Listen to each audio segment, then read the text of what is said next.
नमस्ते, सदावत्सले मातृभूमि, जय हिंद। दोस्तों शुरू करते हैं आज के डिफेंस समाचारों को। बढ़ते पहले डिफेंस अपडेट की तरफ, जो कि अर्जेंटीना को लेकर आ रही है। दोस्तों कल के डिफेंस अपडेट में जैसा कि मैंने आपको बताया था कि अर्जेंटीना ब्रह्मोस मिसाइल को खरीदने में अपने इंटरेस्ट को व्यक्त कर रहा है। ऐसे में दोस्तों जो अर्जेंटीना के रक्षा मंत्री भारत दौरे पर आए हुए हैं, उन्होंने डीआरडीओ की फैसिलिटीज का दौरा किया। अर्जेंटीना के रक्षा मंत्री का डीआरडीओ की इस फैसिलिटी में जाने का मकसद ये था कि वो ब्रह्मोस मिसाइल के बारे में इंक्वायरी ले रहे थे, क्योंकि अर्जेंटीना ब्रह्मोस का जमीन आधारित यानी कि लैंड बेस्ड वेरिएंट को खरीदना चाहता है, क्योंकि अर्जेंटीना खुद चाहता है कि वो इस तरीके की जो सोफिस्टिकेटेड मिसाइल सिस्टम है उसे अपने शस्त्रागार में रखे, ताकि उसकी रक्षा तैयारियों में वृद्धि हो सके। लेकिन अब आपके मन में ये आ रहा होगा कि भाई तेजस के बारे में बातचीत चल रही थी, आपने बताया था, लेकिन अब क्या हुआ तेजस फाइटर जेट की डील के बारे में? अब रिपोर्ट ये आई है तेजस फाइटर जेट के बारे में कि अर्जेंटीना ने साफ तौर पर फिलहाल के लिए तेजस पर फैसला नहीं लिया है। अर्जेंटीना के रक्षा मंत्री ने कहा कि हमारे पायलटों ने तेजस फाइटर जेट उड़ाया, लेकिन हम इसमें बिल्कुल भी ब्रिटिश पार्ट्स नहीं चाहते। और मैंने सबसे पहले ही दिन आपको ये बात बता दी थी कि तेजस के ऊपर जो खबरें हैं वो ऊपर नीचे होती रहती है, और अर्जेंटीना के साथ तो मामला कुछ और ही है, और वो ही ये मामला है कि वो यूके के जो पार्ट्स हैं उन्हें इस फाइटर जेट में नहीं चाहता। लेकिन फिलहाल तो ब्रह्मोस मिसाइल के ऊपर ही बातचीत हुई है। बढ़ते नेक्स्ट अपडेट की तरफ, जो कि ब्रह्मोस मिसाइल को ही लेकर आ रही है। दोस्तों डिफेंस अपडेट में मैंने आपको बताया भी था कि ब्रह्मोस मिसाइल भारत रशिया को एक्सपोर्ट कर सकता है, जिसके लिए बातचीत चल रही है। लेकिन अब ब्रह्मोस एरोस्पेस के सीईओ ने बताया कि उनकी कंपनी की नजर कुछ समय से रूसी बाजारों पर है, लेकिन रूस और यूक्रेन के बीच चल रहे संघर्ष की वजह से वे किसी भी तरीके से मिसाइलों को रशिया को नहीं बेच सकते हैं। अगर रशिया पहले मिसाइल खरीद लेता तो उनको एक अच्छा खासा फायदा हो जाता। साथ ही उन्होंने कहा कि ऐसा बिल्कुल भी नहीं है कि रशिया के साथ हम ब्रह्मोस मिसाइल के निर्यात का सौदा करें। उन्होंने बताया कि जब यूरोप में स्थिति थोड़ी सामान्य हो जाएगी तो हम रशिया के साथ ब्रह्मोस डील को आगे बढ़ा सकते हैं, क्योंकि वर्तमान के बाजार को देखते हुए ब्रह्मोस मिसाइल की क्षमताओं से कोई भी मेल नहीं खाता है। बढ़ते नेक्स्ट अपडेट की तरफ, जो कि भारत के स्वदेशी SSK क्लास की सबमरीन यानी कि Hunter killer diesel electric submarine को लेकर आ रही है। दोस्तों मझगांव शिप बिल्डर लिमिटेड और भारतीय नौसेना एक नई क्लास की यानी कि नए वर्ग की Hunter killer diesel electric submarine के डिजाइन का काम शुरू कर चुकी है, और इसका जो डिटेल्ड इंजीनियरिंग डिजाइन है वो 2028 तक पूरा होगा, और इस स्वदेशी पनडुब्बी का निर्माण 2030 से हो सकता है। आपको मैं बता दूं कि ये जो आने वाली सबमरीन है भारत की, उसका सबमर्ज डिस्प्लेसमेंट 3000 टन से थोड़ा कम होगा, और इस पनडुब्बी में कलवरी क्लास की जो पनडुब्बी है उससे टेक्नोलॉजी ली जाएगी, और साथ ही 70% स्वदेशी टेक्नोलॉजी इसमें होगी, जिसमें कि AIP system, vertical launch system modules और अनमैन्ड अंडर वाटर व्हीकल्स को भी ये ऑपरेट करेगी। जैसे कि मैंने आपको बताया कि ये पनडुब्बी अनमैन्ड अंडर वाटर व्हीकल्स को ऑपरेट करेगी, जो कि भारतीय नौसेना की खुफिया जानकारी इकट्ठा करके वापस लौट सकती है। इस पनडुब्बी में बिजली एक डीजल इलेक्ट्रिक पावर प्लांट से दी जाएगी, जो कि AIP प्रणाली के द्वारा पूरक होगी। और अगर ये पनडुब्बियां अपने समय सीमा के भीतर तैयार होती हैं तो भारत आने वाले सालों में खास करके भारतीय नौसेना एक मजबूत शक्ति के रूप में उभरेगी। हंटर किलर SSK पनडुब्बियां भारत की तकनीकी शक्ति और रक्षा उत्पादन में आत्मनिर्भरता हासिल करने के दृढ़ संकल्प के प्रमाण के रूप में भी काम करेंगी, और भारत को इससे वैश्विक बाजार में एक मजबूत स्थिति दर्ज कराने का रास्ता साफ करेगी। बढ़ते नेक्स्ट अपडेट की तरफ, दोस्तों फ्रांस की साफरान ग्रुप अब अपने मौजूदा M88 इंजन को हेवली मॉडिफाइड कर रही है, जिसका इस्तेमाल वो अपने 6th generation fighter jet prototype को पावर देने के लिए करेंगे। और दोस्तों यही इंजन यानी कि ये जो हेवीली मॉडिफाइड M88 इंजन है, इसी का आधार बनाकर भारत और France AMCA fighter jet programme के लिए इंजन तैयार करेंगे, क्योंकि भारत के AMCA फाइटर जेट प्रोग्राम के लिए 75 किलोन्यूटन का ड्राई थ्रस्ट चाहिए और 120 किलोन्यूटन का वेट थ्रस्ट चाहिए। और यही नहीं दोस्तों, फ्रांस ने अपने इस नए इंजन का ऑफर फ्रांसीसी वायुसेना के द्वारा ऑपरेट किए जा रहे राफेल एयरक्राफ्ट के लिए भी किया है। और ये बात साफ हो जाती है कि जो भी राफेल फाइटर जेट के ऑपरेटर हैं, जिनमें कि भारत भी इंक्लूड है, उन्हें भी इस इंजन का ऑफर किया जाएगा। चलिए बढ़ते हैं नेक्स्ट अपडेट की तरफ। दोस्तों एरोनॉटिकल डेवलपमेंट एस्टेब्लिशमेंट, जिन्होंने एक ऑटोनॉमस शिप बेस्ड रिकॉग्निजेंस ड्रोन को तैयार किया है, और ये ड्रोन वर्टिकल टेक ऑफ और लैंडिंग कर सकता है, और इसे रनवे की जरूरत नहीं पड़ेगी। साथ ही ये एक कॉस्ट इफेक्टिव ड्रोन होगा। दोस्तों इस ड्रोन का जो मिशन रेडियस रेंज है वो 150 किलोमीटर है, और ये 20 किलोग्राम का पेलोड ले जा सकता है। मतलब साफ है कि इसमें कई तरीके के एडवांस सेंसर सिस्टम भी लगाए जा सकते हैं, जो कि रिकॉग्निजेंस और इंटेलिजेंस कलेक्शन के अलावा शिप टू शोर लॉजिस्टिक सपोर्ट भी करेगा। बढ़ते हैं नेक्स्ट अपडेट की तरफ। दोस्तों भारतीय सेना ने धुआंधार तरीके से एक ज्वाइंट ऑपरेशन में 4 आतंकियों को ठोक दिया है।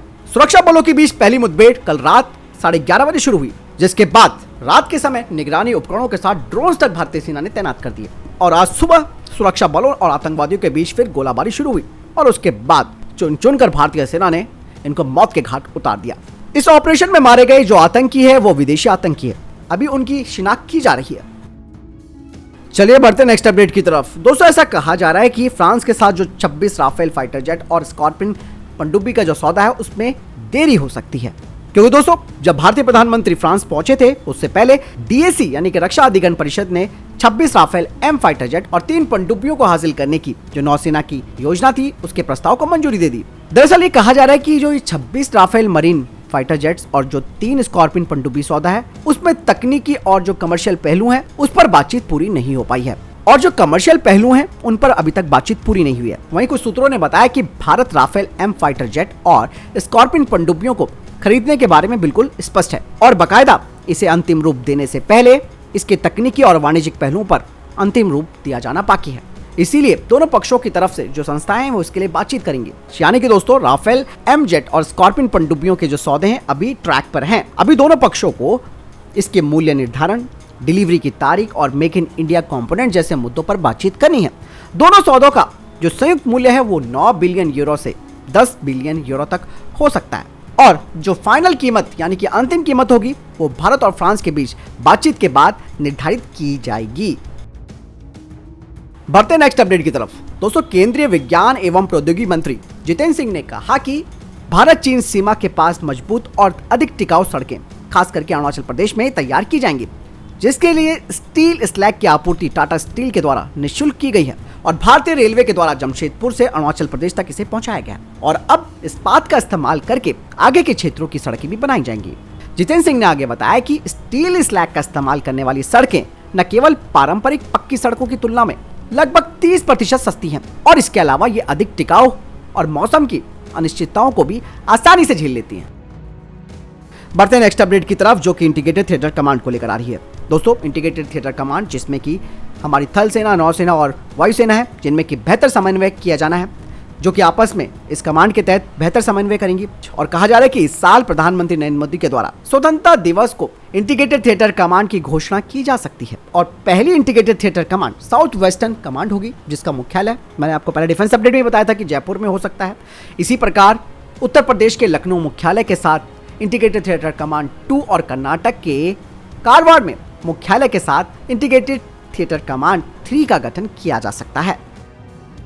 बढ़ते नेक्स्ट अपडेट की तरफ। दोस्तों, कहा जा रहा है कि नेपाल जाने में भारतीय लोगों को मुश्किलों का सामना करना पड़ सकता है। दरअसल नेपाल के गृह मंत्रालय ने कहा कि पड़ोसी देशों के साथ खुली हुई सीमाएं राष्ट्रीय सुरक्षा के लिए चुनौती बन चुकी है और कई बार ये कानून और व्यवस्था की समस्याओं का कारण बन सकती है। नेपाल के गृह मंत्रालय की तरफ से कहा जा रहा है कि नेपाल अपने 2 पड़ोसी भारत और चीन के साथ लंबी और खुली सीमाएं साझा करता है, जो कि उसकी सुरक्षा के लिए चुनौती बन गई है। दरअसल भारत और नेपाल 1850 किलोमीटर की सीमा को साझा करते हैं, तो वहीं चाइना के साथ नेपाल 1400 किलोमीटर की सीमा साझा करता है और इसी सीमा का फायदा उठाकर सीमा हैदर भारत घुस गई। इसलिए राष्ट्रीय सुरक्षा का मसला दोनों देशों के लिए बन चुका है। यही नहीं, इसके अलावा खुली सीमा, तस्करी, हथियारों की स्मगलिंग, भगोड़े आतंकियों का सीमा पार करना और नेपाल में शरण लेने में योगदान दे रही है।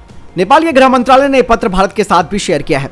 हालांकि अभी भारत की तरफ से इस पे कोई जवाब नहीं दिया गया है, लेकिन दोस्तों भारत एक तगड़ा जवाब देगा क्योंकि बहुत ज़्यादा स्थिति खराब हुई है और एक रास्ता मिल चुका है। और दोस्तों आज मैं बताना चाहूँगा, एक खबर मेरे को ध्यान में आई, उसमें लिखा हुआ था कि सीमा हैदर की तरह ही एक बांग्लादेशी महिला मुरादाबाद पहुँचती है। हालांकि इसमें अंतर ये था कि वो वीज़ा लेकर यहाँ पहुँची थी और यहाँ पर उसने मुरादाबाद के एक लड़के से शादी करी है और शादी करने के बाद उसे वो ये कहकर ले गई कि वो उसे बांग्लादेश बॉर्डर पर छोड़ने जा रहा है और वो लड़का बॉर्डर क्रॉस करते हुए उस लड़की के साथ चला गया। और अब ये खबर आ रही है इसे देखते हुए कि जिस लड़की के साथ वो लड़का गया है वो अब उस पर अत्याचार कर रहे हैं और बाकायदा पैसों की डिमांड लड़के की मांग से कर रहे हैं। दोस्तों ये एक बहुत बड़ी सुरक्षा चुनौती बन चुका है और ऐसे में जो बांग्लादेश के भी जो रोहिंग्या हैं, हालांकि वो इतना सक्षम तो नहीं होंगे, लेकिन हो सकता है कि जो उन्हें घुसपैठ कराने की कोशिश कराता हो वो उनको पैसा देकर या स्मगलिंग के जरिए जैसा भी कर सकता है, उनको नेपाल भेज करके भारत के रास्ते एंटर करवा सकता है। इधर से पाकिस्तानियों को रास्ता मालूम चल चुका है। तो जब तक अब तो वीज़ा वाली बात आ चुकी है, जब तक हम वीज़ा कंपलसरी नहीं करेंगे तो प्रॉब्लम आनी बिल्कुल लाजमी है। आपको क्या लगता है कमेंट सेक्शन में लिखकर जरूर बताइएगा। वहीं दूसरी तरफ दोस्तों उत्तर कोरिया में जबरन एक अमेरिकी नागरिक भी इसी तरीके से घुस गया। हालांकि किम जोंग की गवर्नमेंट ने उसे गिरफ्तार कर लिया है। दरअसल अमेरिका का ये जो नागरिक था वो एक कोरियाई सीमावर्ती गांव के दौरे पर था और बिना इजाजत के वो उत्तर कोरिया की सीमा में एंटर कर गया। हालांकि उसने कहा कि वो इस समय उत्तर कोरिया के द्वारा हिरासत में लिया गया है और इस घटना को सुलझाने के लिए अब उत्तर कोरिया समकक्षों के साथ बातचीत कर रहा है। वही बढ़ते अगले अपडेट की तरफ। दोस्तों कहा जा रहा है कि तुर्की के राष्ट्रपति रेसेप तैयब एर्दोगन इस समय सऊदी अरब की यात्रा पर हैं और इस दौरान सऊदी अरब के साथ कई महत्वपूर्ण समझौतों पर इन्होंने साइन किए हैं, जिसमें सबसे अहम है ड्रोन की डील। कहा जा रहा है कि सऊदी अरब और तुर्की के बीच में ड्रोन की डील हुई है। सऊदी अरब की मीडिया रिपोर्ट की माने तो एर्दोगन और सऊदी क्राउन प्रिंस मोहम्मद बिन सलमान ने तुर्की की रक्षा फर्म बाइकर और सऊदी अरब के रक्षा मंत्रालय के बीच डील को साइन किया है। हालांकि सौदा कितने का है इसके बारे में कोई जानकारी नहीं दी गई है। तो फिलहाल दोस्तों ये थे अभी तक के टॉप डिफेंस अपडेट्स। वीडियो के सामने कोई प्रश्न जवाब आपको कोई सवाल कमेंट सेक्शन में लिखकर जरूर पूछ सकते हैं। मिलता हूं नए वीडियो के साथ। चैनल जरूर सब्सक्राइब कीजिएगा। जय हिंद, वंदे मातरम।